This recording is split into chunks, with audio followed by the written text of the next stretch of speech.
दिल्ली जैसे शहरों में AQI इतना ज्यादा हाई चला गया था। एम्स के डॉक्टरों के मुताबिक न्यूबॉर्न बेबी पहले ही दिन 20 से 25 सिगरेट जितना धुआं कंज्यूम करता है।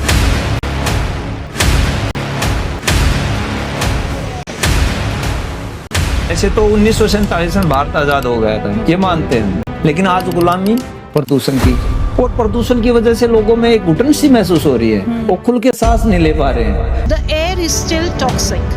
Lungs are still burning. तो आज के इस पॉडकास्ट में हमारे बीच है ट्री मैन के नाम से मशहूर देवेंद्र सूरा, जिन्होंने ऑक्सीजन बाग जैसा एक पावरफुल इनिशिएटिव शुरू किया, जहां एक छोटी सी जमीन पर 100 से ज्यादा नेटिव ट्रीज लगाकर मिनी फॉरेस्ट क्रिएट किए जाते हैं। पिछले कुछ सालों में ये 3 लाख से भी ज्यादा पेड़ लगा चुके हैं, लेकिन कहानी सिर्फ नंबर्स की नहीं है। इस मिशन के लिए इन्होंने अपनी पूरी सैलरी तक इन्वेस्ट कर दी, यहाँ तक कि पर्सनल लोन्स लेकर भी इस कॉज को आगे बढ़ाया। और सबसे खास बात, इन्होंने ट्री प्लांटेशन को एक जन आंदोलन बना दिया, जहां लोग बर्थडेज और स्पेशल ओकेजन्स पर पेड़ लगाकर नेचर को सेलिब्रेट करते हैं। एक इंसान, एक विजन और एक मूवमेंट। प्लीज वेलकम हरियाणा की ट्री मैन देवेंद्र सूरा। पूरे विश्व में मैं नारी शक्ति को नमन करता हूँ। माँ अमृता देवी 1730 में राजस्थान में, उन्होंने पेड़ों को बचाने के लिए मूवमेंट चलाया और उन्होंने अपना बलिदान दिया। उनकी 3 बेटियों ने बलिदान दिया। उनकी प्रेरणा से उस गांव के 363 व्यक्तियों ने बलिदान दिया। तो विश्व में इससे बड़ा बलिदान नहीं है पेड़ों के लिए। तो कहीं ना कहीं उनकी प्रेरणा से आज भारत में ऐसा लोगों के मन में है पेड़ों के प्रति भाव। जब हम प्लांट्स घर पे रखते हैं ना, तो घर की वाइब्रेशन में भी एक ऑरा ही चेंज हो जाता है। बनियन ट्री की पूजा होती है, तो देवेंद्र जी शायद पूजा इसलिए होती है क्योंकि ये वो पेड़ हैं जो ऑक्सीजन ज्यादा देते हैं। हाँ देखो, ये हमारे लिए देवता है, और देवता उसको बोला जाता है जो देता है। ये हमें प्राण वायु देते हैं। लोग कहते हैं कि भाई भूत देखा, भूत ये भूत वो, और मैं तो पॉलीथीन को सबसे बड़ा भूत मानता हूँ। मैं तो ये मानता हूँ जिस घर में पॉलीथीन आती है उनके घर में भूत है। ये खुद मेरी माँ ने सील रखा है, पुराने कपड़े से सील रखा है। साथ में रखो थैला, क्यों करे हम राष्ट्र को मैला। और जब भी दुख की कोई घड़ी आती है, दाह संस्कार होता है, एक पेड़ तो आदमी अपने साथ लेके चला जाता है। इतना तो उसका कर्तव्य बनता है, कम से कम एक पेड़ तो जरूर लगाए।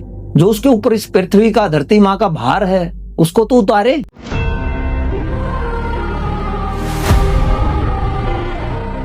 देवेंद्र जी, हम सुपरमैन, बैटमैन, स्पाइडरमैन जैसे सुपर हीरोज के बारे में तो बचपन से ही सुनते आ रहे हैं। आपकी ट्री मैन की जर्नी कब और कैसे शुरू हुई? जैसे पर्यावरण के लिए पौधारोपण कार्य करते हैं, शुरू में पर्यावरण मित्र, वृक्ष मित्र, पर्यावरण प्रेमी, अलग अलग संज्ञाएं दी लोगों ने। लेकिन बाद में धीरे धीरे जैसे काम बढ़ा, पढ़े लिखे बच्चे, इंग्लिश का ज्यादा प्रयोग रहता है बड़े बड़े यूनिवर्सिटियों में, स्कूलों में, तो धीरे धीरे भाई प्लांटेशन पे इतना बड़ा कार्य, इतने 1000 युवा लगे हैं, तो धीरे धीरे फिर इसको ट्री मैन शब्द का प्रयोग करने लगे। हाँ जी, यूपीएससी के उसमें क्वेश्चन में भी आता है ट्री मैन ऑफ हरियाणा कौन है, तो उसमें आप ही का नाम है। हाँ, हरियाणा सरकार का मैं तो धन्यवाद करता हूँ कि एक गांव से आया हुआ व्यक्ति, जो 95 में गांव से, जिसको शिक्षा का इतना अनुभव नहीं था और पर्यावरण क्षेत्र में काम किया हरियाणा प्रदेश में, और कई 1000 युवाओं का इसमें बड़ा योगदान है। देवेंद्र जी, यूजुअली लोग ना लोन लेते हैं, पर्सनल लोन लेते हैं, जैसे फॉर एग्जांपल गाड़ी खरीदनी है, घर बनाना है, एजुकेशन, बच्चों की एजुकेशन के लिए या शादी के लिए। आपने 5 से अधिक बार लोन लिया है ट्री प्लांटेशन ड्राइव के लिए। तो इस तरह की अलग सोच और इस तरह का जो जज्बा है, ये आपको इंस्पिरेशन कहाँ से मिली? मैं ये मानता हूँ लोग लोन लेते हैं गाड़ी के लिए, मकान के लिए, एजुकेशन के लिए, लेकिन मेरा मन ये कहता है कि भाई जो सबसे जरूरी है, इनसे भी अगर देखे जाए तो जरूरी है सांस लेना। अभी सांसों के लिए लोन ले रखा है कि हम ऐसा वातावरण बनाएं जिसके अनुकूल हम स्वतंत्र रूप से सांस ले सके, खुली हवा में सांस ले सके, और उसके लिए सबसे ज्यादा पेड़ ही है जो हमें प्राणवायु देते हैं। तो मेरे में कोई हिचक नहीं है, और मैं तो कहता हूँ लोन तो क्या बात है। जैसे क्रांतिकारियों ने परिवारों का बलिदान कर दिया, जीवन का बलिदान कर दिया, और मैं बड़ा प्रभावित हूँ। जैसे चंद्रशेखर आजाद जी का परिवार बड़ा निर्धन परिवार, काफी गरीबी में था परिवार, फिर भी वो देश के लिए बलिदान दिया उन्होंने। भगत सिंह की बात है, या फिर गुरु गोविंद सिंह के पूरे परिवार की, पूरा परिवार ही बलिदान हो गया। तो मैं ये मानता हूँ ये एक गिलहरी प्रयास है, एक छोटा प्रयास है मेरा, इस झुकाव है प्रकृति का, और कई हजार युवा साथियों का इसमें योगदान है। जी। देवेंद्र जी, ऑक्सीजन बाग का कॉन्सेप्ट काफी यूनिक है, तो इसके बारे में थोड़ा बताइए। देखो, पहले अपने उत्तर भारत में हर गांव में बनी होती थी। बनी मतलब? बनी का अर्थ है उस गांव में, देखो गांव कोई भी बसाए नहीं जाते, गांव प्रकृति रूप से बसते हैं। गांव खाली लोगों से नहीं बनते, गांव में गांव के व्यक्तियों के साथ गांव का अच्छा पशुधन, गांव के अच्छे तालाब जिनमें पहले गौ माताएं पानी पीती थी, बैल पानी पीते थे, या उसी पानी से खीर बनती, भोजन बनता।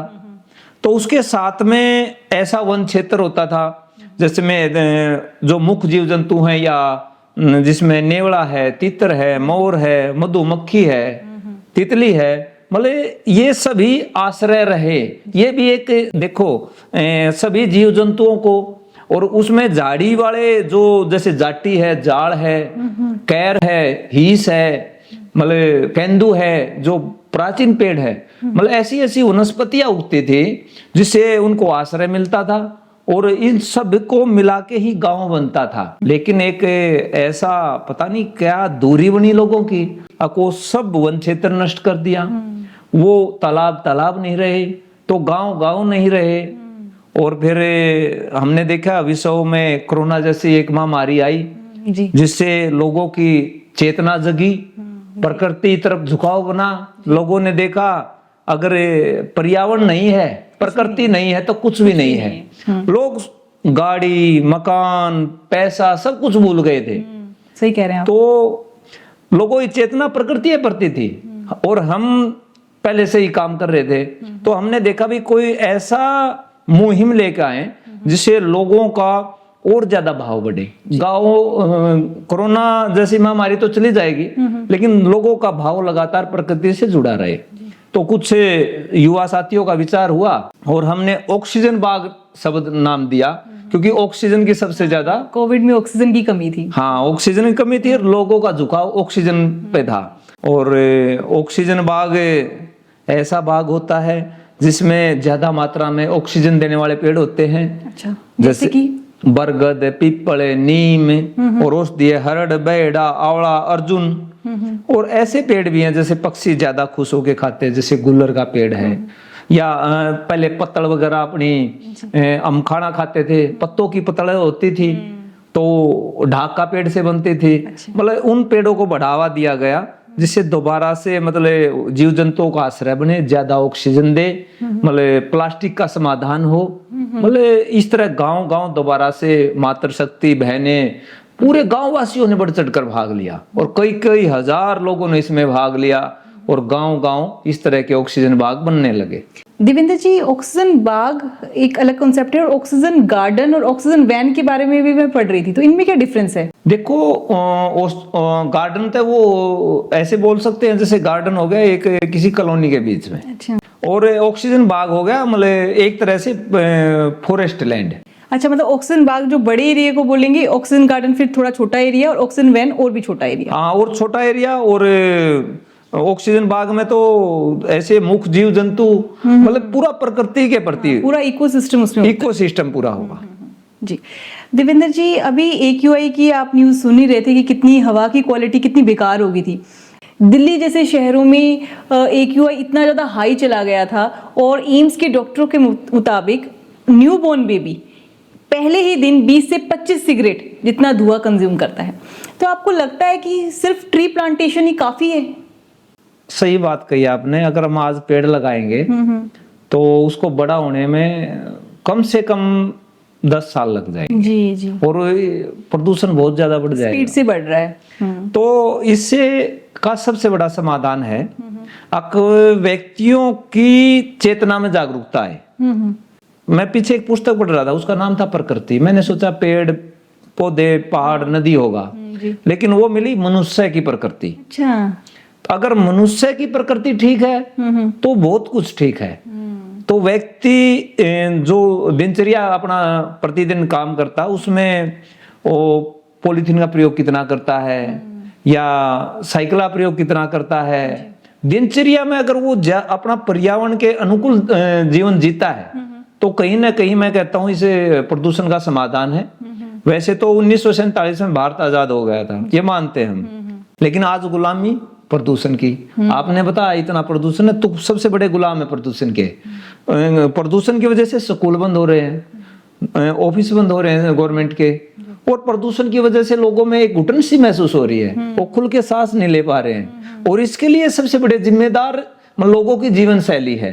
अब वो देखते हैं भाई हम गाड़ी चला रहे हैं तो इससे हमारा कुछ नहीं है, तो अपना निजी जीवन देखते हैं जी, सेल्फ सेंटर्ड हो जाते हैं। हाँ, तो अगर व्यक्ति के मन में ये होगा ये कार्य करने से मेरी धरती माँ को, मेरे देश को ये नुकसान होगा, आने वाली पीढ़ी को हम क्या दे के जाएंगे, तो मैं ये कहता हूँ अगर व्यक्ति की जीवन शैली पर्यावरण के अनुकूल होगी तो कहीं ना कहीं इस चीज का समाधान है। और हमारे बुजुर्ग ज्यादा इस तरह का जीवन जीते थे, गाँव में इस तरह जीवन चलता था, तो मैं तो कहता हूँ ज्यादा से ज्यादा लोग इंटरनल पर्सनालिटी में जिए, एक्सटर्नल पर्सनालिटी को छोड़े। देवेंद्र जी, अक्सर कहा जाता है कि पेड़ लगाना तो आसान होता है बट पेड़ को प्रोटेक्ट करना बड़ा मुश्किल होता है, क्योंकि जो एक सैपलिंग होती है, जो पौध होती है, उसे 2-3 साल लग जाते हैं एक पौधा बनने में, और फिर 10 से 13 साल 15 साल भी लग जाते हैं पूरा वृक्ष बनने में। तो उसकी देखभाल करना सबसे मुश्किल होता है। आपके एक्सपीरियंस में सबसे ज्यादा चैलेंजिंग क्या है, प्लांटेशन या प्रोटेक्शन? सबसे ज्यादा जो हमारे को चैलेंज आता है, संघर्ष आता है, वो पेड़ को सुरक्षा करने में आता है, पेड़ को बचाने में आता है, पेड़ को बड़ा करने में आता है। और इसके लिए मैं आपको बताऊं, अगर जैसे आज स्कूलों में मुहिम चली हुई है बीजारोपण से वृक्षारोपण जी, अगर हम बीज के महत्व को समझेंगे तो वृक्ष के महत्व को समझेंगे। जब एक बच्चा घर में जामुन खाता है, आम खाता है, अगर उसके बीज को वो गमले में उगाता है और वो देखता है ये मैंने उगाया और ये बड़ा हुआ, हाँ, उसकी भावना जुड़ जाती है उससे। हाँ, उसकी भावना जुड़ गई। तो वो जब बच्चा उस पौधे को अपने कहीं ना कहीं अपने खेत में, कहीं ना कहीं अपने पार्क में लगाएगा और वो बड़ा होगा, धीरे धीरे उसका जुड़ाव बनता चला जाएगा। क्योंकि हमने, जैसे हम बच्चे को परिवार का हिस्सा मानते हैं, पेड़ को परिवार का हिस्सा माने। और मैं बताता हूँ आपको कि व्यक्ति जिस तरह से मतलब वातावरण में रहता है उसका लगाव बन जाता है। बहुत से व्यक्ति भी हैं जिन्होंने पेड़ों के प्रति, पेड़ों से बात भी करते हैं, या सिद्ध भी किया है कि भाई हाँ, पेड़ों का हमारे जीवन में कितना महत्व। डॉक्टर जगदीश चंद्र बसु, या मैं बात करूं पूरे विश्व की जी, पूरे विश्व में मैं नारी शक्ति को नमन करता हूं। माँ अमृता देवी 1730 में राजस्थान में उन्होंने पेड़ों को बचाने के लिए मूवमेंट चलाया। चिपको मूवमेंट? हाँ, चिपको भी बोल सकते हैं, क्योंकि उन्होंने पेड़ों को बचाने के लिए मूवमेंट चलाया एक राजा के खिलाफ, और उन्होंने अपना बलिदान दिया। उनकी तीनों बेटियों ने बलिदान दिया। उनकी प्रेरणा से उस गांव के 363 व्यक्तियों ने बलिदान दिया। इस मैं कहता हूँ विश्व में इससे बड़ा बलिदान नहीं है पेड़ों के लिए। तो कहीं ना कहीं उनकी प्रेरणा से आज भारत में ऐसा लोगों के मन में है पेड़ों के प्रति भाव जी। और बात करें अभी कर्नाटक में, अपनी माताजी अभी पीछे गुजरी है कई महीने पहले, सालूमरदा थिमक्का। अच्छा जी। वो कर्नाटक से थी और उन्होंने कोई संतान नहीं थे उनके। अच्छा। तो वो पति पत्नी कोयले की खान में काम करते थे, लेकिन उन्होंने ये मन में आया कि भाई हम, हमारे बच्चे नहीं है, हम ऐसा क्या करें जिससे हमारा मन लगे। तो उन्होंने पेड़ों को ही अपना बच्चा मान लिया और बरगद के काफी पेड़ लगाए। आज भारत सरकार ने उनको पद्मश्री दिया, उस गांव को स्कूल दिए, कॉलेज दिए, अच्छी सड़कें दी। मतलब ऐसा नारी शक्ति की अगर मैं बात करूं तो पेड़ों के प्रति ऐसा भाव। और बहुत सी महिलाएं घरों में भी ऐसे हमने देखी हैं जो इंडोर प्लांट लगा लो, या कुछ अपना जो पॉलीथीन का कम प्रयोग लगा लो। मतलब अक्सर कड्डी पत्ता या अन्य मेडिसिन प्लांट पे काफी मातृशक्ति का, बहनों का बड़ा योगदान है। तो देवेंद्र जी, आजकल इंडोर प्लांट्स के प्रति भी काफी लोग अवेयर हो रहे हैं, तो कुछ ऐसे इंडोर प्लांट्स बताइए जो एयर प्योरीफायर की तरह काम करते हैं। देखो, आज जैसे जीवन शैली है खासकर शहरों में, अगर लोगों के पास जगह कम है, तो लेकिन प्लांट भी ऐसे हैं जिनको इंडोर हम रख सकते हैं, अपने घरों में रख सकते हैं। जैसे स्नेक प्लांट है, स्नेक प्लांट बहुत ज्यादा ऑक्सीजन देता है। जैसे एरिका पाम है, एरिका पाम बड़ी अच्छी ऑक्सीजन देता है। जैसे आपने लगा रखे हैं, देखो कितने ही हैं, जेड प्लांट्स हैं। और मतलब आप जब भी देखोगे ये एक जीवन है, तो अलग से खुशी होती है अगर घरों में भी हम इसको बढ़ावा दें। पीस लिली है, देखने में भी अच्छी लगती है, फूल भी आता है और ऑक्सीजन भी बहुत ज्यादा देती है। साथ में घरों में जैसे कड्डी पत्ता है, या तुलसी है, एलोवेरा है, मतलब इन छोटे छोटे प्लांट को हम अपने एक परिवार का हिस्सा माने और इसको शामिल करें। और जब हम प्लांट्स घर पे रखते हैं ना, तो घर की वाइब्रेशन में भी एक ऑरा ही चेंज हो जाता है। हाँ देखो, जीवन है ये। अगर हम पेंटिंग को देखेंगे जिसमें प्लांट्स की पेंटिंग है, उसमें वो प्रभाव नहीं होगा। जो एक वास्तविक प्लांट होगा उसमें देखने मात्र से ही मन में खुशी होगी। ये क्योंकि हम भी प्रकृति का हिस्सा हैं, हम इससे कोई अलग नहीं है। जैसे पहले बुजुर्गों ने जिस तरह पूजा करते हैं पेड़ों की, जैसे बरगद है, पीपल है, नीम है, पीछे आपने देखा भी होगा वट सावित्री पूजा होती है, महिलाएं बरगद के पेड़ की पूजा करती हैं। बृहस्पतिवार बनियन ट्री की पूजा होती है। तो देवेंद्र जी, शायद पूजा इसलिए होती है क्योंकि जैसे आपसे ऑफ कैमरा भी बात हो रही थी कि ये वो पेड़ हैं जो ऑक्सीजन ज्यादा देते हैं। हाँ देखो, ये हमारे लिए देवता है, और देवता उसको बोला जाता है जो देता है। हाँ, चाहे पानी हो, पेड़ हो, मतलब ये हमें प्राण वायु देते हैं। और इसलिए इनको पूजा के उसमें रखा गया, भाई बरगद को नहीं काटना, पीपल को नहीं काटना, नीम को नहीं काटना। त्रिवेणी भी बहुत लगाई जाती है, और ब्रह्मा विष्णु महेश के प्रतीक है ये। मतलब ऐसे पेड़ों को हम ज्यादा से ज्यादा मतलब बढ़ावा देवें, क्योंकि कहीं ना कहीं ये हमारे जीवन का आधार है। देवेंद्र जी, अभी 22 अप्रैल को वर्ल्ड अर्थ डे हम सेलिब्रेट करेंगे, तो आप क्या संदेश देना चाहेंगे हमारे दर्शकों को? तो मैं तो यही संदेश देना चाहूंगा, खासकर यूथ को, भाई विश्व पृथ्वी दिवस है, तो ऐसा हम क्या मन में धारण करें जिससे इस धरती को हम माँ कहते हैं, और जिसको हम माँ होती है ना, माँ हमें देती है, हमारा जीवन है, धरती हमारा जीवन है। तो निश्चित तौर पर जो सबसे ज्यादा जो गांव हैं या शहर हैं, अगर उनमें गंदगी है तो वो पॉलीथीन की वजह से है। और सही कह रहे हैं। पॉलीथीन, मैं ये मानता हूं प्रत्येक घर में पॉलीथीन, प्रतिदिन 5 पॉलीथीन लगाओ तो महीने की 150 पॉलीथीन और साल की 1000 पॉलीथीन। लोग कहते हैं कि भाई भूत देखा, भूत ये, भूत वो, और मैं तो पॉलीथीन को सबसे बड़ा भूत मानता हूँ। गांव गंदे होते हैं, शहर गंदे होते हैं, गौ माता खाती है, वो उनकी मृत्यु हो जाती है। हाँ, कैंसर जैसी बीमारियां गाय को होती हैं और प्लास्टिक खाने से। अगर पॉलीथीन की वजह से ही शहर गंदे हैं, गांव गंदे हैं, सब कुछ गंदा है। मैं तो ये मानता हूँ जिस घर में पॉलीथीन आती है उनके घर में भूत है। तो लोगों को ये एक सोचना चाहिए कि वो अपने घर में भूत रखना चाहते हैं या भूत रहित घर रखना चाहते हैं।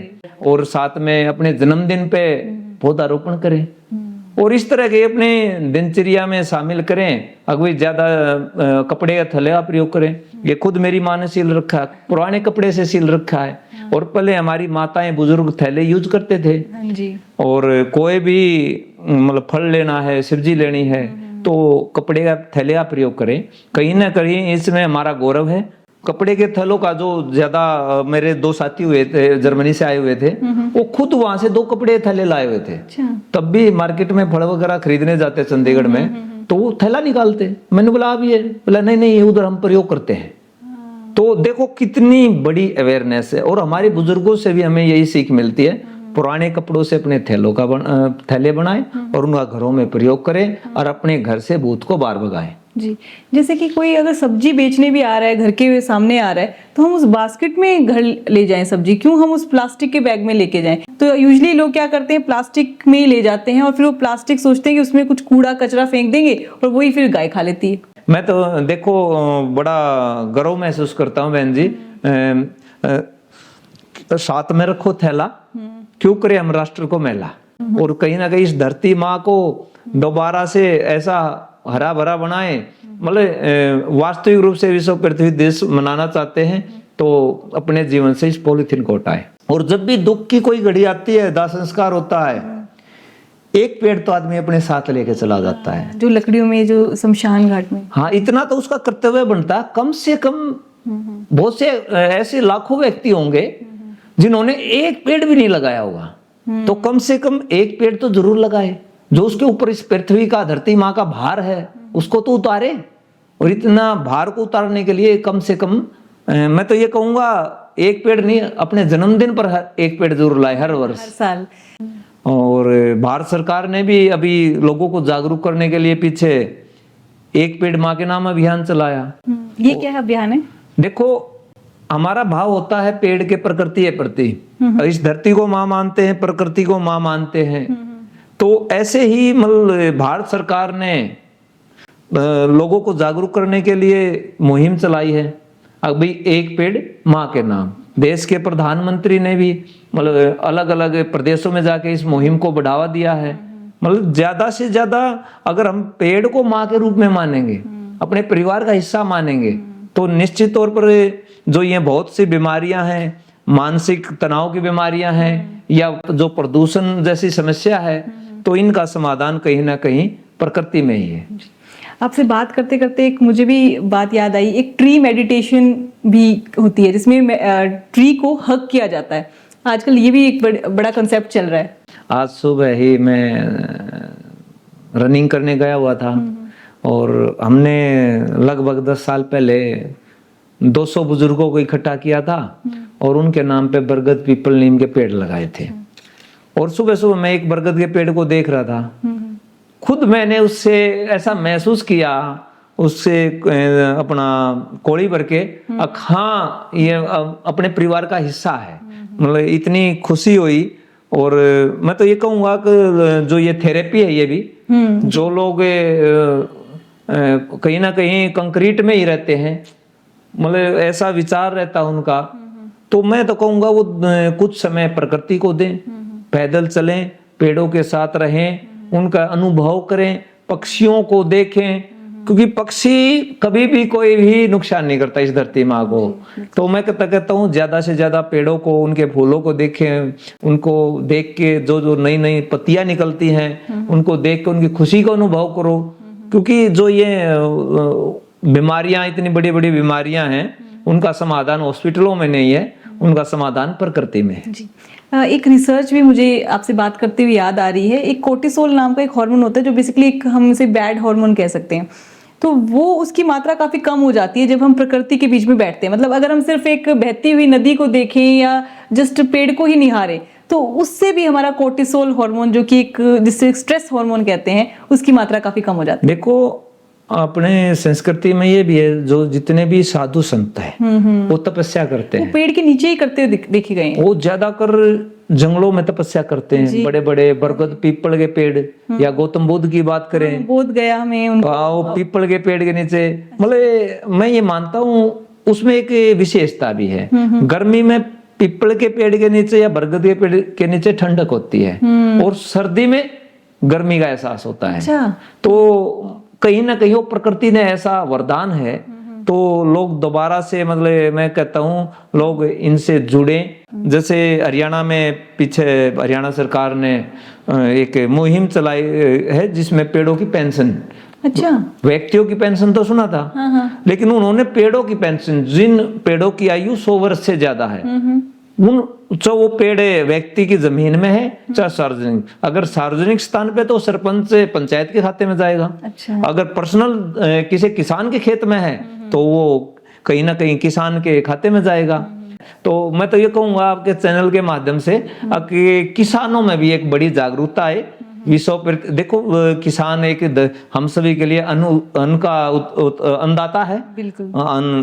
तो उसको इतनी बड़ी उसकी चेतना है, उसकी वजह से पक्षियों को, अन्य मतलब जीव जंतुओं को अगर अन्न मिलता है, वो पेट भरता है, तो मैं कहता हूँ दोबारा से अपने बुजुर्गों से ऐसी सीख लें। अपने खेतों में जैसे सहतूत के, शीशम के, अमरूद के, आम के दोबारा से पेड़ लगाएं। Thank you so much Devendra ji, thank you so much. मुझे बहुत कुछ सीखने को मिला और मुझे पूरी उम्मीद है हमारे दर्शकों को भी बहुत कुछ सीखने को मिला होगा। बहन जी, आपने जो पर्यावरण जैसा विषय को उठाया, जो हम सब के लिए सबसे जरूरी विषय है। Thank you so much.